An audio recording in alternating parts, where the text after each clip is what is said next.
Hi, beautiful soul. This is a quick energy update for twin flames and divine counterparts.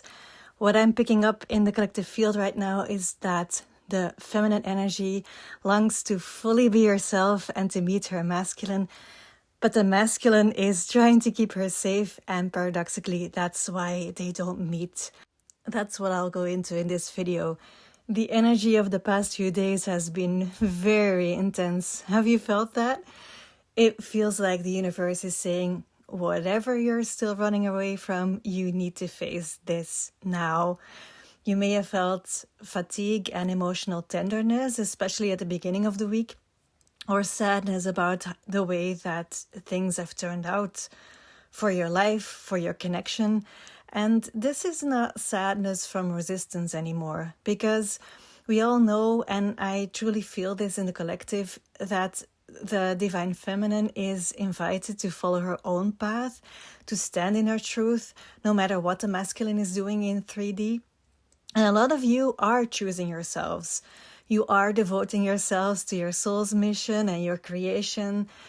And still, this week, you might have felt sadness about how things are developing and wondered why the masculine isn't meeting you where you are. And this journey is not about trying to understand or fix, and it's not about soothing yourself with, oh, I will just focus on myself and then he will meet me. And in the meantime, ignoring what your heart wants to feel. It's truly about deeply feeling and allowing what is coming up. That is the power of the divine feminine energy. And this can be challenging. So what I've seen coming up very clearly in the collective is that the feminine energy feels tired of not being met by the masculine energy, tired, angry, sad, sometimes even asking what the purpose is of this whole journey.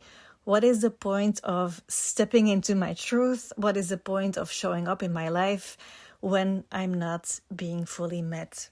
The feminine energy wants to rise. She wants to take her place in the world. And it's like this Shakti energy is pushing upwards, but it's not reaching anything or anyone, as if there is a mist covering everything that you are doing. And the feminine energy feels unsupported, as if she's doing this all by herself, waiting for something that never comes, while in the meantime courageously taking step by step. And her nervous system is saying, I'm tired, I can't do this anymore, I need rest. And sometimes it's a good idea to take a small holiday or take a break from everything to recharge. It's not a fundamental solution, but it is essential to fill up your own cup. But what is also important is this. If that is what you are feeling, lean into it. Lean into your desire. Allow it. See it. What do you truly long for? What is the wound that keeps your feminine from meeting your masculine energy? And let it be. Do not correct yourself. Do not try to fix or shift out of this, or do not try to transform that wound. Do not try to heal that wound, because that is a subtle self-correction. And it's actually the masculine energy in you that is doing that to protect you. Can you see that? Can you see where your inner masculine tries to correct you from fear because it doesn't feel safe? That is actually what is standing between your Shakti and Shiva meeting, your life force energy meeting consciousness freely as you are in the moment without correction. There's this collective fear and distrust of the feminine energy and her power, because Shakti can be very powerful. The feminine energy is not only soft and calm and flowy, she can be intense, dark, raging, confrontational. Can your masculine meet her where she is? Does it feel safe? And if it doesn't, can you just observe the fear? This is an old wound that lives in all of us, and it protected us for such a long time. It was necessary in a patriarchal society. But now it is preventing you from fully being who you really are. Shiva, the masculine, is consciousness. Shiva is the one who observes, not corrects, first observes.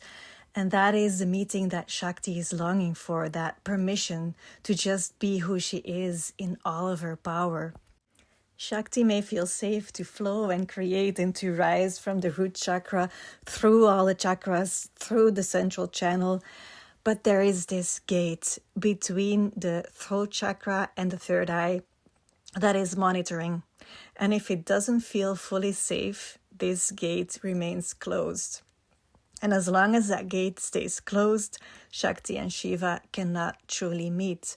And that gate can be closed for eons, from previous lifetimes, from early childhood, even from in the womb. You can feel it in the back of your head, where the neck meets the skull. When it's time to open that gate, that portal, you will feel that part of you feels extremely sensitive, maybe even for weeks. And if you touch it, you can maybe even notice there being this deep, deep sadness and grief living there.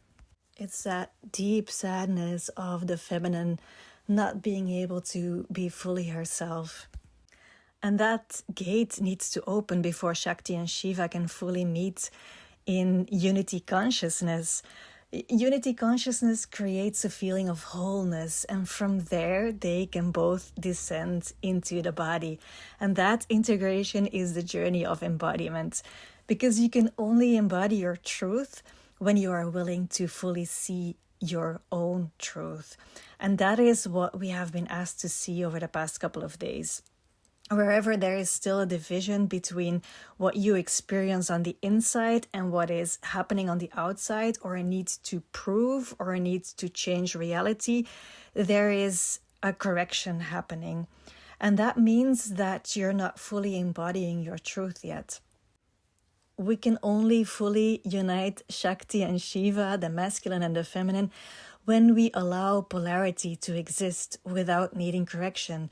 No self-correction, no correction of the 3D, of the outside, of other people. And that is where they meet. That is where they can descend, and that is where they walk through life together. So wherever you feel sadness, fear, anxiety, or emotional pain, don't run away from it. Be with it. Ask it, what do I need to see? What wants to be seen? How can I allow this without correcting it? And that is the maturation of the masculine energy. It's from that place that the rage of Shakti softens. She doesn't have to change anymore, and then she can relax and just meet her divine counterparts. This is how she can be the feminine without needing the masculine and without denying the longing for the masculine. And that tension, not needing the masculine but still embracing the desire for the masculine, is a really important part of our journey. If you're interested in going deeper into this journey of integration and embodiment, you're very welcome on my Substack. That is where I combine all of my resources. Many of them are free: meditations, articles, videos, and there are also deeper paid resources like meditations to connect with the third energy of your connection, or a meditation to awaken your heart-based masculine. The link to my Substack is in the description. And for now, please take really good care of yourself. This energy is rooting up a lot. It's very intense. Support your nervous system with rest, warmth, water, nature. That's what I'm doing today. I'm sitting by my fireplace, soaking up the warmth. I'm sending you all a lot of love. Take care. Bye.